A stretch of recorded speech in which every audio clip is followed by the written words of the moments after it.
History is written in books, but here in Jordan, it is carved into the very mountains. Welcome to the lost city of Petra. Before we even enter the canyon, the Jinn blocks stand as silent sentinels, ancient spirit guardians of the necropolis. The Nabataeans didn't just build, they subtracted from the rock, revealing the forms hidden within the stone. The Sick is not just a path, it is a geological fissure, a dramatic curtain raiser for the masterpiece that lies ahead. Light plays tricks here, dancing on the walls and guiding pilgrims and traders for over 2,000 years. This wasn't just a tomb city, it was an oasis. Look closely to see the engineering that brought water to the desert. Nature is the original artist here. The sandstone swirls with colors that gave Petra its name, the Rose City. Life finds a way. In this stone world, resilience is the only law that matters. The sound of hooves echoes against the cliffs, a reminder of the caravans that once brought spice and silk. The anticipation builds. Through the darkness of the gorge, a glimpse of glory begins to emerge. And there it is, Al-Khazneh, a breathtaking masterpiece carved directly into the sheer rock face. The detail is exquisite. Greek, Egyptian, and Roman influences blend into a style that is uniquely Nabataean. The ships of the desert rest here, posing against a backdrop that has fascinated travelers for centuries. Legend says the urn held a pharaoh's gold. You can still see the bullet marks where locals tried to shatter it. Inside, it is simple, stark, and empty. A tomb designed for the dead, but immortalized by the living. Beyond the Treasury lies the Street of Facades, a row of tombs crumbling slowly under the desert wind. Time is the sculptor now. Wind and sand are slowly reclaiming these structures back into the mountain. This theater could hold thousands. Imagine the spectacles held here, carved out of the living earth. And the builders were ruthless. To create this entertainment hub, they sliced right through older tombs. High on the cliff face, the royal tombs look down over the city, imposing and majestic. The urn tomb stands on deep, arched vaults, a feat of engineering that has withstood earthquakes. The silk tomb is named for its colors, not its contents.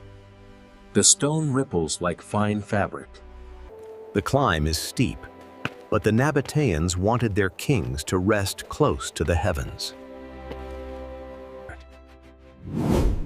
The view from the inside, looking out, frames the rugged beauty of the valley perfectly. The acoustics in these hollowed-out mountains are haunting, amplifying every whisper. Once the bustling main street of a metropolis, these columns mark the heart of daily life in Petra. This was a massive complex, a testament to the wealth and power this city once held. Look closely. You might find elephants carved into the stone, a hint at trade connections with the East. Qasr al-Bint stands apart. It wasn't carved, but built, defying the earthquakes that toppled everything else. The descendants of the Nabataeans, the Bedouin, still trade here, offering pieces of culture to passers-by. With steady hands, they capture the colors of the mountains in glass, a souvenir of the earth itself. The journey ahead is steep. These sturdy animals are the taxis of the archaeological park. To see the next wonder, we must earn it. 800 steps carved into the mountainside await. It's a pilgrimage of endurance. The air gets thinner, the views get wider, and the legs get heavier. Don't forget to look back. The perspective from here reveals the fortress-like nature of Petra. Hospitality is sacred here. A cup of sage tea offers a moment of rest on the long climb. The geology is alien and beautiful. It feels like walking on the surface of Mars. Hidden gems line the path. The lion triclinium is easily missed, but worth a pause. The steps finally end. We turn the final corner, dusty and breathless, ready for the reward. Nothing prepares you for the sheer scale of the monastery. It makes you feel incredibly small. At Deir, the monastery, larger than the Treasury, standing in isolation at the top of the world. The doorway alone is taller than a house. It was built to intimidate, to awe, to endure. Unlike the protected treasury, the monastery faces the elements, its face rugged and weathered. For the best view, we climb even higher. This is the edge of the known world for the ancients. From here, you can see across the Rift Valley, a landscape of biblical proportions.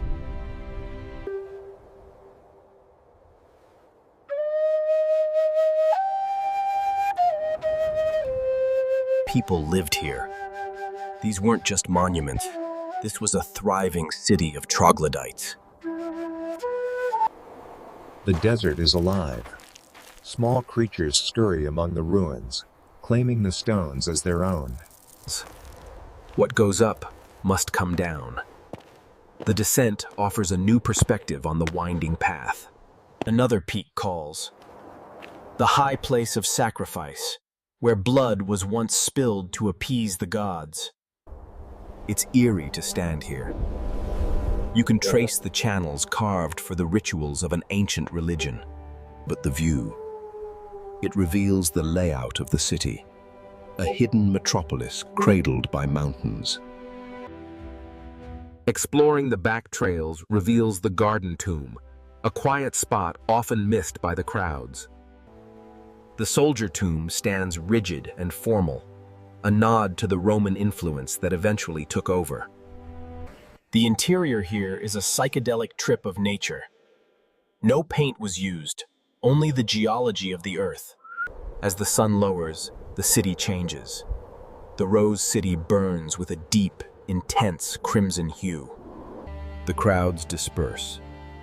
For a brief moment, you can hear the silence that reigned here for centuries.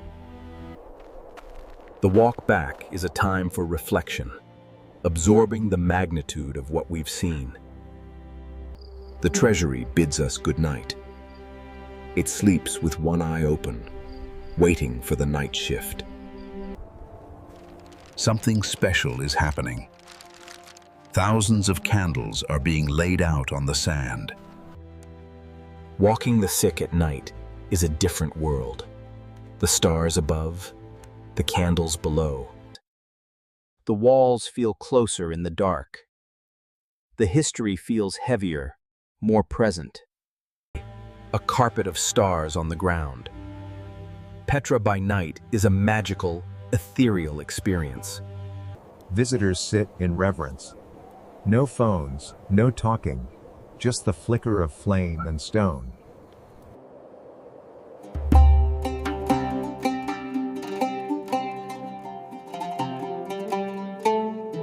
Stories are told of hidden gold, of caravans lost, and of the people who carved this city. For a moment, modern lights reveal the architectural details that the shadows hid. Above the artificial light, the cosmos spins, the same stars the Nabataeans navigated by. Another cup of tea warms the hands. The desert night is cold, but the welcome is warm. We are just fleeting shadows against these eternal walls. Leaving the magic behind is difficult. The image is burned into memory forever. But the adventure isn't over. Nearby lies Little Petra, a suburb of the main city. Here, a rare treasure remains. Delicate frescoes of grapes and birds, surviving 2 millennia. Life continues here, as it always has. The goats know these paths better than any guide. In the distance, the tomb of Aaron, brother of Moses, watches over the entire region. Petra is the jewel, but the desert around it is the crown. The sands stretch on endlessly. Taking a piece of history home. The craftsmanship reflects the beauty of the land. Stone, sand, light, and history. Petra is more than a ruin. It is a feeling. As the sun sets on the Nabataean kingdom, we are left with awe and silence. Petra stood lost to the world for centuries. Now that you've found it, it will never leave you.